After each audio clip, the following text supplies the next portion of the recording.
tak? Sebenarnya Malaysia menyambut kemerdekaannya pada tanggal 20 Februari 1956 pada pertama kalinya. Cerita dia macam ni. Tunku Abdul Rahman baru balik daripada London dan dia mengisytiharkan kemerdekaan tu di sini di hadapan Memorial Pengisytiharaan Kemerdekaan. Jadi dalam episod The Street kali ini kita telah pun sampai ke Bandaraya Bersejarah Melaka. Sambil-sambil kita meneroka bandar ni, sama-samalah kita memperingati sejarah negara kita, Malaysia, tanah airku. Anda sedang menonton The Street.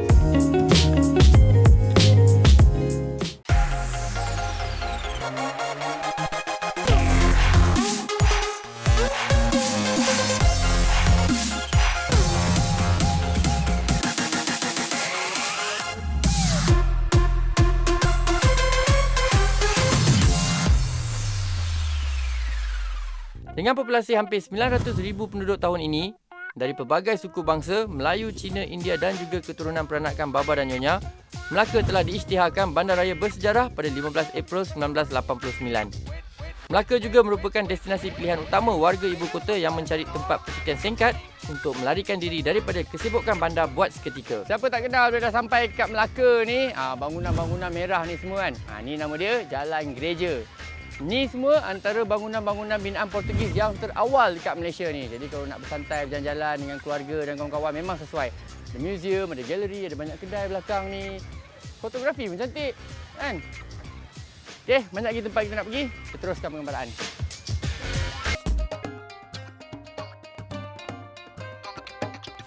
Kaya dengan kesan peninggalan sejarah dan penuh dengan tarikan moden menjadikan negeri Melaka destinasi sasaran popular pelancong tempatan dan antarabangsa. Antara lokasi wajib yang sering dikunjungi, Kota A Famosa, The Staircase dan juga replika Istana Kesultanan Melayu Melaka. Bila kita cerita pasal sistem sultan ni, dia bermula di Kesultanan Melayu Melaka. Salah satu peninggalan sejarah yang ada kat sini ni lah dia, Istana Kesultanan Melaka. Masa ni zaman pemerintahan Sultan Mansur Shah. Jadi kat jalan istana ni, adalah kita nampak ni kan. Sebenarnya saya lebih suka meneroka The Street kan. Tapi bila dah lalu nampak bangunan cantik macam ni, sebenarnya banyak kat pameran kat dalam. Ada Balai Rong Sri, ada tunjuk petabalan dia. Jadi siapa-siapa yang berminat boleh masuk dan tengok sendiri. Saya teruskan pengembaraan. Jom. Wow! Walaupun dengan keluasan hanya 1,664 km persegi, namun ia menjadi satu kelebihan untuk pelancong asing untuk meneroka kota yang penuh sejarah ini. Setiap tahun, jumlah pelancong meningkat dengan 15.73 juta pelancong dicatatkan telah datang ke sini pada tahun 2015 sahaja.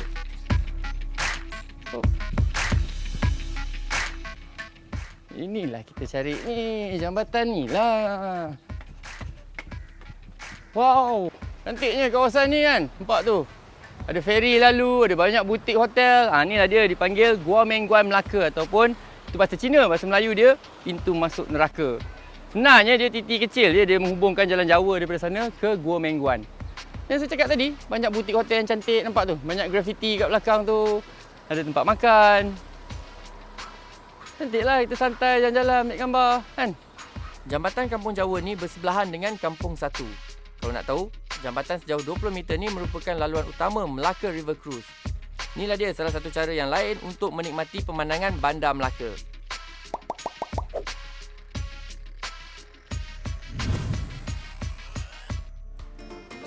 Inilah dia kedai kecil cute yang saya cari tu dekat jalan jambatan tu. Ni dia jual terompah. Aku tanya budak-budak zaman sekarang mungkin tak kenal, tapi kedai ni dah menjual terompah lebih daripada 60 tahun. Ni ada seorang waris dia kat sini, boleh kita cerita. Halo, apa khabar? Nak tanya sikit. Dah berapa lama dah kedai ni buat terompah dan kenapa jual terompah? Siapa yang mula? Saya bapak jualnya. Saya dulu 20 lebih tahun. Ya ke? Masa bapak jual tu kenapa dia buat terompah? Memang dia pandai ukir ke apa ke dia pandai potong ke? Kan bapak sudah niaga pun banyak barang. Oh ya ke? Ada jual lain-lain sampai ini baru tetap kan. Zaman sekarang dengan zaman dulu nanti macam mana? Orang banyak pakai lagi tak terompah? Dulu pasar sini ada banyak orang pakai terompah. Dekat circle kan. Ya betul. Semua orang pakai terompah. Nampak kita pun pakai terompah. Kadang pergi masjid surau ada je kat depan tu untuk kita wuduk kan. Nak cerita pasal harga dia pun tak adalah mahal sangat kan. Macam ni yang saiz dewasa RM9. Budak-budak punya RM7. Dulu nanti 20 tahun lepas dulu beli berapa? RM1.50. RM3.50. Sekarang dah RM9. Bolehlah, biasalah zaman berubah, ekonomi pun berubah. Terompah dia tetap sama. Macam mana? Menurut sejarah, terompah atau dikenali juga sebagai capal kayu mula digunakan sebagai selipar lebih dari 700 tahun dahulu. Bangsa yang mula-mula sekali mereka bentuk dan menggunakan terompah ni ialah orang Belanda. Saya tahu sebenarnya terompah ni pun sebenarnya Argentina je. Tak adalah, maksud dia ada terompah untuk lelaki dan ada terompah untuk perempuan. Ini nampak bentuk dia macam lelaki, semua macam tegak je, biasa je kan. Tapi yang perempuan punya standard lah. Dia ada bentuk macam wanita sikit lah, nampak? Dia ada shape dia. Boleh lah kalau kita datang kat sini, singgah-singgah lah. Kita kena pastikan budaya-budaya lama macam ni sentiasa kekal dalam negara kita Malaysia. Janganlah kita terlalu kejar kemodenan, kita lupa sejarah, kita lupa budaya kita. Datang Melaka, singgah beli terompah tu. Simpan nanti ni. Okey nanti? Okey. Bagi penggemar buku second hand, di sini juga terdapat beberapa buah kedai yang menjual buku-buku terpakai dari pelbagai negara. Siapa yang ulat buku tu, memang tak puas lah kau duduk seharian. Silap-silap boleh bertapa kat sini.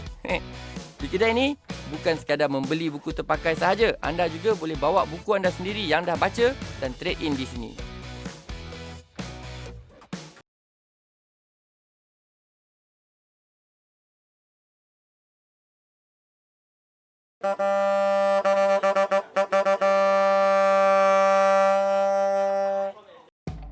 Di Jalan Lekir ada sebuah pasar yang dikenali sebagai Pasar Karat yang dibuka setiap hari Ahad dari jam 7 pagi hingga 12 tengah hari sahaja. Pasar ni menjadi tumpuan kolektor antik serata pelosok negeri termasuklah Singapura. Menariknya, ia menjual pelbagai barangan antik macam piring hitam, koleksi duit lama, jam, macam-macam lagi lah dengan harga yang terbaik. Tempat ni memang syurga bagi peminat dan pengumpul barangan antik dan barangan lama. Seterusnya, The Street menuju ke tempat persinggahan para pedagang sejak ratusan tahun dahulu. Peninggalan penjajahan Portugis dan Belanda telah meninggalkan banyak kesan kepada negeri Melaka, khususnya buat penduduknya. Akhirnya, lahirlah Perkampungan Portugis. Terletak di kawasan sekitar Ujung Pasir dan berdekatan dengan Bandar Hilir Melaka. Dah apa sampai ke Perkampungan Portugis. Daripada jalan besar tu, masuk je dekat Jalan D. Albuquerque. Ya, kalau nak sampai kat tempat baru ni, kalau kita nak belajar tentang sejarah dia apa semua, datang seorang memang susah kan. Setback ada member seorang kat sini. Brother Martin ni dah sedia menunggu dah. Hello Martin, how are you? Ya, Brother Cik, selamat datang. Thank you. Welcome to Kampung Portugis Melaka. Thank you. Jadi Brother Martin ni lah yang akan ceritakan tentang sejarah Kampung Portugis ni, betul eh? Yes, boleh. No okay, problem. so. Okay. How are you? Semua bagus. Sejarah Kampung Portugis, basically dia yang satu settlement started in 1930s. So dah 80 tahun orang penduduk dah duduk. Okay, ramai orang dekat 1,200 penduduk. Oh, 1,200 tapi masa sekarang semua penduduk, kalau budak-budak dekat sekolah, dalam sekolah, bukan mau kauntan dia tengah masak. Okey, saya mungkin hari boleh bagi tahu dia punya satu rumah sejarah. Okey. Sikit history sana. Alright. Tentang Kampung Portugis. Majoriti penduduk di sini beragama Kristian dan ada sesetengah keluarga yang telah berkahwin campur dengan kaum Cina. Ada juga yang telah memeluk Islam. Uniknya, rata-rata jalan yang terdapat di sini diaspirasikan dari tokoh dan bahasa Portugis sendiri. Contohnya, macam Albuquerque Avenue, Sierra Avenue, Heredia Avenue, Ruas Avenue dan banyak lagi. Oh, inilah dia rumah tradisional Portugis di Perkampungan Portugis ni ya. Yep, yang original sekali ni 10 Aranja Road. Yang bentuk dari 60 tahun. Sama macam ni. 60 tahun dah rumah ni? Ya, dah 60 tahun. Sama umur dengan Malaysia. Ya. Dia punya bentuk tak tukar. Dia punya main door, itu yang depan, yang dia punya jendela dua. Jendela tu pun bahasa Portugis pun dipanggil jendela juga kan? Janela. Janela. Wow. Itu perkataan Portugis. Adalah persamaan dia. Geradi dia punya veranda. Veranda ni. Dia punya keliling semua dulu pasir. Pasir. Dari laut. Oh, maknanya laut dulu lagi dekat lah ni. Dekat. Itu pasal dia buat semua pasir, pasal apa itu pun yang easy available dan free. Yang dia punya roof dulu atap.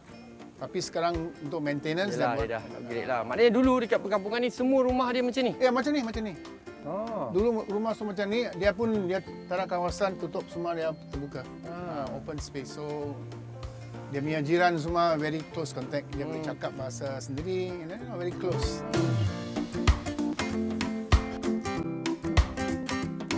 Ini panggil lala-lala. Lala-lala? Dalam bahasa Portugis Melaka lah. Ini cuma... ni spesial ni, cengkerang ni. Cengkerang yang dah hancur ni. Ya, dah hancur.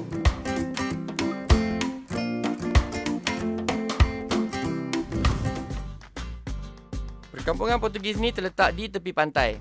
Keadaan geografi ini telah menarik minat masyarakat di sini untuk terus menetap dan menjadikan laut sebagai sumber pendapatan harian mereka. Ditambah pula dengan suasana yang nyaman dan tenteram, dek tiupan angin pantai. Layan habis. Okay, share a little bit of words. Yeah, okay. If you are Malaysians, we need to know. Okay, kareta. Kereta is kereta lah. What Bandek. about sabon? Sabon, we say Sabon? sabang. Sabang. Sabang. Sabang. Sabang. Bandera. Bendera lah. Okay. Bendera. Roda. Roda. The Portuguese Creole has Ah. enriched the national language. Nyanyi sekali Ya, boleh. Ai jinglina, yo quero casar. Jinglina, yo quero casar. Casa não tem porta, nona, cai logo passar. Casa não tem porta, nona, cai logo passar. Tem quantum, tem pelanum, tem amor menyeramo. Ini memang joget. Ai balaranya gitar, kontrabass nang karga. Ai balaranya gitar, kontrabass nang karga. Passando na porta que cantigo que larga. Ini dah modern. Passando porta que cantigo que larga. Jadi untuk kenali sejarah Malaysia sempena ulang tahun ke-60 kita, datang ke Melaka dan datang ke Perkampungan Portugis. Cari Radio Martin. Menyambut sama-sama kita punya pesta yang unik, Pesta San Pedro. 29 bulan tiap-tiap tahun. Betul. Saya jemput semua. Okay, thank you so much Martin. Thank you for your Sama-sama. time. Thank you very much. Okay. Terima kasih. See you again. Ya. Kita teruskan pengembaraan kita.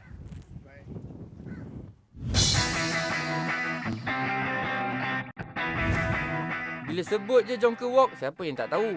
Kalau yang dah pernah sampai ke Melaka ni, pasti akan sampai ke pasar malam Jonker Walk yang popular dengan cendera hati, coconut shake, makanan tradisi dan macam-macam lagi.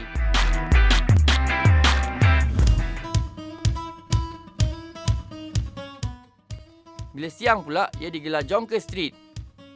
Jadi alang-alang kita dah ada kat sini. Jom tengok apa yang menarik.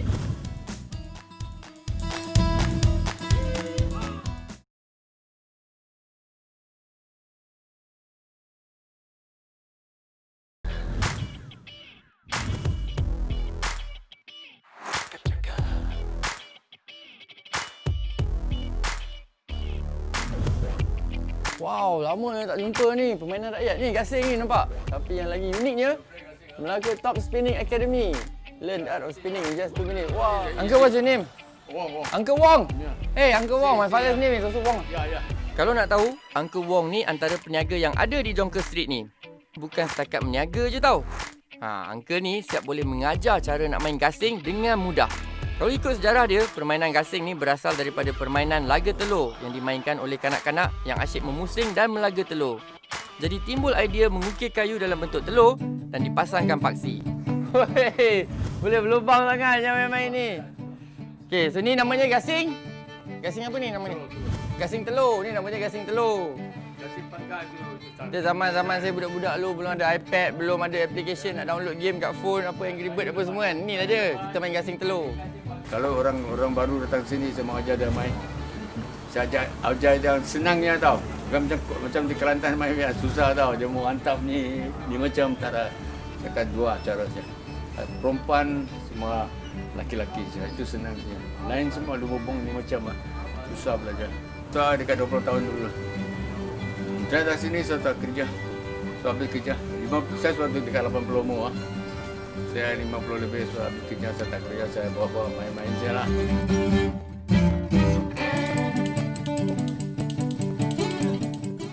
Satu, dua, Dekat sekolah lu pegang macam ni. Tu pegang macam ni. Kan? Boleh juga. Walaupun dia dekat tepi-tepi macam ni kan. Jadi dia adalah banyak kedai-kedai kecil yang unik macam ni kan. Kalau kita jalan-jalan, kita rajin berhenti, tengok sembangan tukar kedai dia. Banyak kita boleh belajar. Contohnya, permainan tradisi kita. Gasing telur. Lokasi seterusnya ni terletak di jalan tengah Chinatown. Ni pun antara lokasi wajib juga kalau singgah dekat Melaka. Dan kalau ada yang kirim buah tangan tu, Jonker Street ni lah tempat yang paling sesuai sebab semua harga barang kat sini memang terbaik, murah-murah. Setakat souvenir tu, pilihlah, memang berlambak. Sinilah dia suasana Jonker Street ni kan. Jonker Street ni kalau malam-malam dia ada Jonker Walk lah kalau hujung minggu, Jumaat, Sabtu, Ahad. Memang dia ada pasar malam macam tu. Tapi kalau siang-siang pun banyak agak benda. Banyak kedai-kedai, banyak restoran. Kalau panas-panas macam ni ada tempat-tempat yang kita boleh makan cendol kat belakang sana. Nampak? Ada makam Hang Kasturi kat belakang ni, kan? Dia banyaklah. Kalau kita suka fotografi, memang sinilah tempat dia. Semua bangunan-bangunan yang bangunan lama. Masih lagi dikekalkan macam ni kan. Ni ada sedikit tips. Elakkan naik kereta kerana sesak dan sempit jalan dia. Cadangkan jalan kaki je ataupun naik basikal. Sambil tu, boleh juga kita teroka kedai-kedai yang ada dekat sini. Mana tahu nak cari souvenir ke, dahaga ke. Macam ni, air long chan ni. Kalau tak jalan kaki, memang tak jumpa kedai ni. Inilah dia, air long chan. Tanya budak saya, kita mesti tahu ni kan. Tapi sebenarnya ini lama betul dah. Sejak tahun 1910 lagi nampak tu. Nak buka sekarang? Buka lah boleh lah. Panas-panas ni minum. Kalau di Melaka ni, kedai makan memang banyak. Tapi sekarang ni, apa kata kita cari makanan tradisional sikit?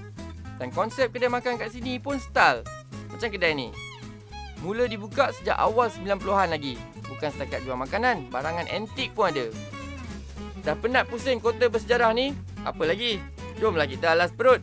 Dekat Jalan Hang Kasturi ni ada satu kedai dan selalunya kedai ni beroperasi seawal 3 petang hingga lewat malam. Kedai apa? Jom kita singgah.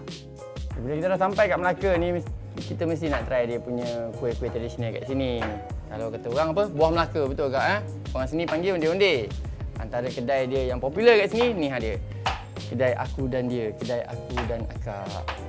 Akak. Okey, apa nak dapat yang panas-panas punya. Asli gula daripada Melaka punya. Nampak. Panas-panas lagi ni. Jadi kau nak rasa ni, datang ke kedai aku dan dia. Wow. Sedap. Terima kasih Ante. Okey, lepas makan, kita sambung pusing-pusing tempat bersejarah di Melaka ni. Kota A Famosa ni dibina oleh Portugis sebaik saja berjaya menawar Melaka pada tahun 1511. Terletak di Bandar Hilir, Melaka, bersebelahan je dengan replika Istana Kesultanan Melayu Melaka dan Gereja St. Paul.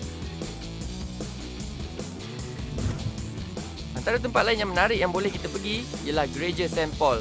Bersebelahan je dengan pintu gerbang Santiago. Kawasan dia agak tinggi. Memang penat sikit sebab kita kena naik tangga. Tapi kalau dah sampai ke atas tu, memang puas hati. Kita dapat menikmati pemandangan yang indah Bandaraya Melaka. Ni nampak dekat atas gereja Bukit St. Paul ni, dia ada macam banyak batu-batu macam ni kan. Ni adalah sebenarnya batu nisan lah. Dan kalau kita tengok batu nisan yang besar-besar macam ni, biasanya orang-orang kenamaan zaman dulu lah. Mungkin dia tanam kat bawah ni ke. Sebab katanya ada macam pusara kat bawah ni. Tapi ni semua hari ni cuma memorial lah, peringatan sahaja. Ni semua orang Belanda zaman dulu ni. Gereja ni mempunyai 4 menara atau ketellom atau bastion dengan setiap temboknya setebal 2.4 meter hingga 4.5 meter. Semestinya, ia merupakan seni bina Eropah yang tertua yang masih wujud di Asia.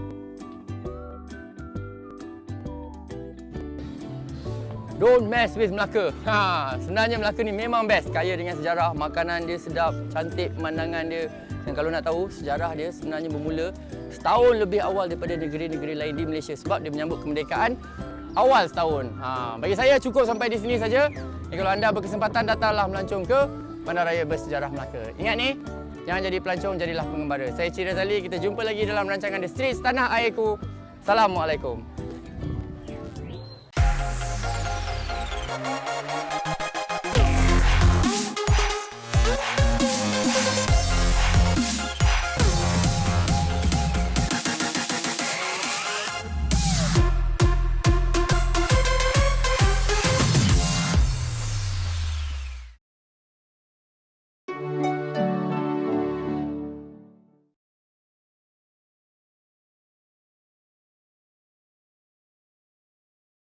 Lebih awal daripada negeri-negeri lain di Malaysia sebab dia menyambut kemerdekaan awal setahun. Bagi saya cukup sampai di sini saja. Kalau anda berkesempatan, datanglah melancong ke Bandaraya Bersejarah Melaka. Ingat ni, Jangan jadi pelancong, jadilah pengembara. Saya Cik Razali, kita jumpa lagi dalam rancangan The Streets Tanah Airku. Assalamualaikum.